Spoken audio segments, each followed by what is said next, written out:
여러분들, 성공한 삶이란 어떤 것일까요? 많은 재산을 얻고 부러운 것 없이 여유있게 즐기는 삶? 아니면 사람들을 위해 군림하면서 높은 위치와 명예를 얻는 삶? 전 개인적으로 성공한 삶에 대해 이렇게 정의하고 싶습니다. 그 사람이 세상을 떠난 뒤에도 모든 이들에게 아름다운 기억으로 남고 날이 갈수록 그 향기가 더욱더 그리워지는 사람. 이건 정말 멋지고 아름다운 삶이 아닐까요? 오늘은 가장 초라한 곳에서 가장 위대해진 한국인의 이야기, 종교를 떠나 제가 마음으로 진심으로 존경하는 사람의 이야기를 꺼내볼까 합니다. 바로 아프리카의 성자, 수단의 슈바이처, 영원히 아름다운 톤지의 별로 남아있는 고 이태석 신부의 이야기입니다. 아마 많은 분들이 울지마 톤즈라는 다큐멘터리 영화를 통해 고 이태석 신부의 이야기를 잘 알고 계실 거예요. 하지만 여전히 모르는 분도 많고 카톨릭 사제라는 선입견 때문에 알려고 하지 않는 분들도 있죠. 그래서 종교가 아닌 한 사람의 한국인으로서 얼마나 홍익인간을 완벽하게 실천한 아름다운 삶을 살아왔는지 알려드리려고 해요. 이태석 신부는 정말 특이한 경력을 가진 보기 드문 천주교 사제랍니다. 정말 재능이 너무 많아요. 못 다루는 악기가 없고 남수담 환자들을 치료할 의약품을 사기 위해 노래와 음반을 낼 정도로 가수와 작곡 재능도 있었죠. 무엇보다 그는 의사 출신이었답니다. 종교인이 아니었다면 얼마나 활발한 삶을 살았을까요? 1962년 10월 17일 부산에서 태어난 그는 10남매의 9번째로 태어났어요. 운동신경이 뛰어난 데다 활발하고 음악을 비롯한 예체능에도 많은 소질을 보이던 그는 인제대 의대에 입학했어요. 한국 사회에서 상류층 일을 할 수 있는 의사로서 삶이 보장된 상태였던 거죠. 하지만 그는 군의관으로 입대한 후 31살이라는 늦은 나이에 갑자기 신부가 되기 위해 모든 걸 버리고 카톨릭 대학에 입학합니다. 이미 그의 형 이태영 신부가 천주교 사제이고 누나도 수녀가 되었던 터라 그의 부모님은 눈물로 그를 말렸지만 소용이 없었답니다. 아무리 천주교 집안이라도 부모님 입장에서 의사가 된 아들이 갑자기 모든 걸 버리겠다고 했을 때 어떤 심정이었을까요? 그렇게 39세라는 늦은 나이에 사제가 되자마자 그가 선택한 것은 세상에서 가장 초라하고 가장 낮은 곳으로 보내달라는 거였죠. 그래서 내전의 폐허 상태이자 아프리카에서도 최빈국인 남수단 톤즈라는 곳으로 떠나게 되었어요. 남수단은 지금도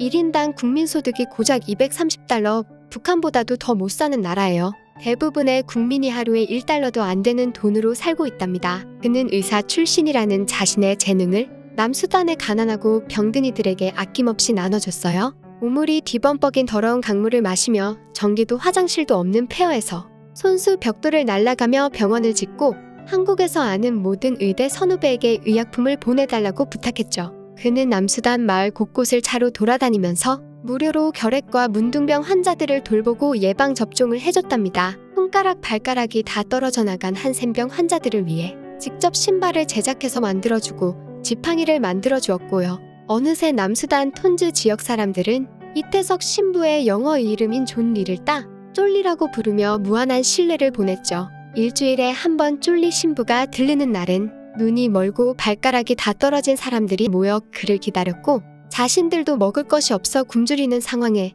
뭐라도 그에게 주고 싶어 자기들 먹을 저녁과 가재 도구를 내놓는 것을 막느라 실랑이를 벌였죠. 그는 카톨릭을 믿으라는 말도 전혀 하지 않고 아프리카의 전통음악과 춤을 환자들과 함께 즐기며 그들을 존중했기에 어느새 사람들은 마음으로 쫄리 신부를 따르고 있었답니다. 그리고 폭격으로 폐허가 된 곳에 직접 폐자재들을 주워다가 학교와 기숙사를 짓기 시작했어요. 이태석 신부에 져서 친구가 되어주실래요?에 나오는 말이에요. 예수님이라면 이곳에 학교를 먼저 지으셨을까? 성당을 먼저 지으셨을까? 라는 생각을 자주 한다.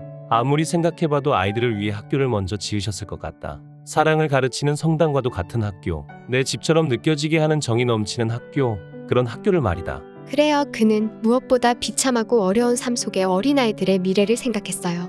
이태석 신부는 직접 선생님이 되어 학교에서 아이들을 가르치기 시작했어요. 한국에서 의대를 졸업하고 의사가 되었던 뛰어난 학력 덕분에 영어, 수학, 물리, 화학 어느 면에서도 손색 없는 훌륭한 교사였죠. 학교를 다니고 싶어도 당장 먹을 것을 구해야 하는 아이들을 위해 직접 부모를 찾아가 설득해서 기숙사에 데려왔고요. 그리고 잦은 내전으로 부상을 입는 주변의 무장 군인들도 이태석 신부는 아무 조건 없이 치료해줬답니다. 그 덕분에 반군과 정부군, 민병대 모두 이태석 신부의 학교는 불가침 지역으로 누구도 근처에서 총을 들지 않았고요. 어린 소년들도 무차별적으로 납치해 병사로 만들었던 그들이 쫄리 신부의 학교에 다니는 아이들만은 건드리지 않았답니다. 그들도 쫄리 신부가 남수단 사람들에게 얼마나 소중한 존재인지 알고 있었거든요. 남수단 아이들의 음악적인 재능을 알아본 그는 한국의 지인과 천주교 관계자들을 통해 남는 악기를 모조리 보내달라고 해서 밴드를 만들기로 했답니다. 여기서 그의 천부적인 재능은 또다시 발휘되었어요. 그는 피아노, 클라리넷, 색소폰, 트럼펫, 플룻 등 하나도 다루기 어려운 악기들을 모조리 마스터해서 아이들에게 전부 알려주고 학교 마칭 밴드를 만들었답니다. 그리고 밴드의 지휘자가 되었죠. 곧 남수단의 명물이 되면서 국가 공식 행사에 초대될 정도로 유명세를 탔고요. 하지만 그는 하루 24시간도 너무 부족했답니다. 그가 이렇게 많은 것들을 잃어갈수록 교재와 가르칠 선생이 부족하게만 느껴졌어요. 또 톤즈 지역 곳곳에 마실 수 있는 우물을 파기 위해 매일 같이 돌아다니고 있었죠. 그러면서도 일주일에 한 번 한센병 환자들 만나러 가는 시간은 꼭 빼놓지 않았고 그때마다 의약품이 더 필요해서 애가 타고 깨끗한 우물을 더 파야겠다는 일념뿐이었죠. 그야말로 그의 삶은 한순간도 홍익인간의 이념을 실천하지 않은 적이 없었답니다. 그는 책에서 이렇게 말하고 있어요. 여기에선 한국에서 볼 수 없는 정말 아름다운 것 두 가지가 있는데 하나는 너무도 많아 금방 쏟아져 내릴 것 같은 밤하늘의 무수한 별, 다른 하나는 손만 대면 금방 톡하고 터져버릴 것 같은 투명하고 순수한 이곳 아이들의 눈망울이다. 그걸 볼 때마다 말할 수 없는 감동을 느낀다. 그렇게 그는 8년을 정신없이 보내다가 휴가를 핑계로 한국에 들어와 톤즈에 대한 후원을 요청하려고 콘서트를 기획했죠. 그러나 의과대학 동료의 강력한 권유로 했던 건강검진에서 대장암 말기라는 청천벽력 같은 소식. 그 순간에도 그는 남수단 톤즈로 돌아가겠다고 고집을 부렸어요. 가서 우물을 파야 한다고요. 모두가 말려 간신히 한국에 남았지만 그는 항암 치료 중에도 성당을 돌며 톤즈를 위한 자선 콘서트에 직접 기타를 잡고 노래를 불렀답니다. 결국 3개월 만인 2010년 1월 14일 누구도 바라지 않은 그 순간이 오게 되었을 때 그는 모든 게 잘 될 것이라는 유언을 남기고 결국 별이 되고 말았습니다. 그가 떠난 이후 톤즈는 쫄리 신부의 빈자리가 병원에도 지역 주민들에게도 학교에도 너무나 크게 느껴졌고 악기는 울리지 않았습니다. 한국에서 취재진이 가서 항암 치료로 해숙해진 이태석 신부의 마지막 모습과 그가 세상을 떠난 것을 보여줬을 때 너무나 놀라운 일이 벌어졌습니다. 남수단의 딩가족은 형제나 부모가 죽어도 절대 눈물을 흘리지 않아요. 눈물 흘리는 걸 수치라고 생각하기 때문이죠. 하지만 모두의 눈에서 폭포수 같은 눈물이 흐르고 학교의 아이들은 난생 처음 마음에서 우러나오는 울음을 터뜨리며 대성통곡했습니다. 매주 그의 진료를 받던 나병 환자들과 마을 주민들 역시 생전 처음 눈물을 흘리며 쫄리의 사진을 꼭 안고 그를 돌려달라며 하늘을 향해 애통하게 부르짖었어요.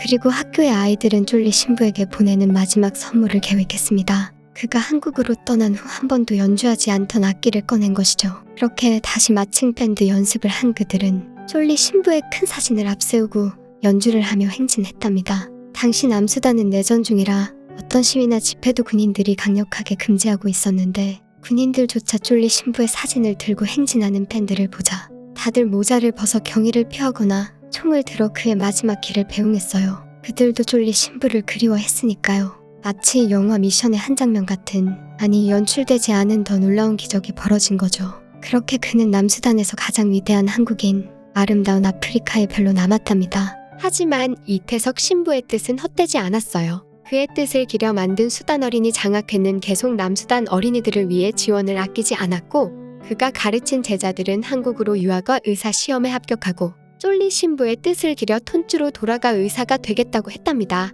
이렇게 한국을 빛낸 그는 2011년 국민훈장 무궁화장 1등급에 추서되었고 남수단에서도 건국 이래 최초로 외국인인 이태석 신부에게 대통령 훈장을 추서했답니다. 그렇게 남들은 하나만 있어도 부러운 재능을 넘치도록 가지고도 오로지 가장 초라한 곳에서 의사이자 선생님, 악단의 지휘자이며 모두의 친구 쫄리였던 자신의 모든 재능을 아낌없이 타인을 위해 전부 바친 위대한 한국 남자 고 이태석 신부. 고작 8년의 세월뿐이라 너무 안타깝지만 그가 남긴 아름다운 향기는 영원히 남수단 톤지에 남아있을 거예요.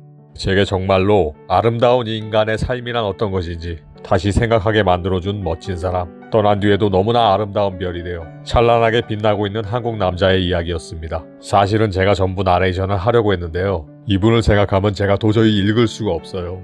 감정 조절이 안 되거든요. 어떻게 이렇게 모든 것을, 그 수많은 재능을 온전하게 다른 이들을 위해 바칠 수 있는지, 마지막까지 그 삶을 불태우면서 다른 사람을 생각할 수 있는지, 이보다 더 참된 홍익인간의 의미가 있을까? 이 한 사람의 힘이 아프리카에서 한국을 얼마나 빛내줬는지 모두가 가슴 뿌듯하고 자랑스럽게 생각해 주길 바라는 마음에서 영상을 만들었습니다. 그리고 오늘은 제가 스스로 약속했던 기부 소식을 전하려고 하는데요. 오래전 유럽 여행에서 저의 작은 친절을 잊지 않아준 16살 소녀, 정말 멋진 여성이 되어 다시 만났던 이야기, 그 영상 기억하시죠? 그 영상으로 발생한 수익은 기부하겠다는 말을 남겼습니다. 3월달 유튜브 수익이 4월 말에 입금이 되었거든요. 그런데 그 영상의 3월 조회수는 많지 않아서 세금 제외하고 약 11만 원이 좀 넘더라고요. 여기에 제 사비를 좀 더해 30만 원을 수단 어린이 장학회에 기부했습니다. 한국에서는 30만 원이 크지 않은 돈이지만 한 사람도 돕기에는 적은 돈이지만 남수단은 지금도 1,000원이면 하루에 한 사람이 목숨을 이어갈 수 있거든요. 300명의 목숨을 살릴 수 있는 거니까 30만 원이라는 작은 돈이 정말 크게 쓰일 수 있는 거죠. 여기서도 한국 사람 특유의 효율성과 가성비를 따지는 것 같아 좀 민망하네요. 저의 작은 배려를 크게 써주고 멋지게 자라줬던 그 여성분을 생각하면요. 작은 돈이지만 더 크게 쓰일 곳으로 보내는 게 맞다고 생각했습니다. 그리고 수단 어린이 장학회는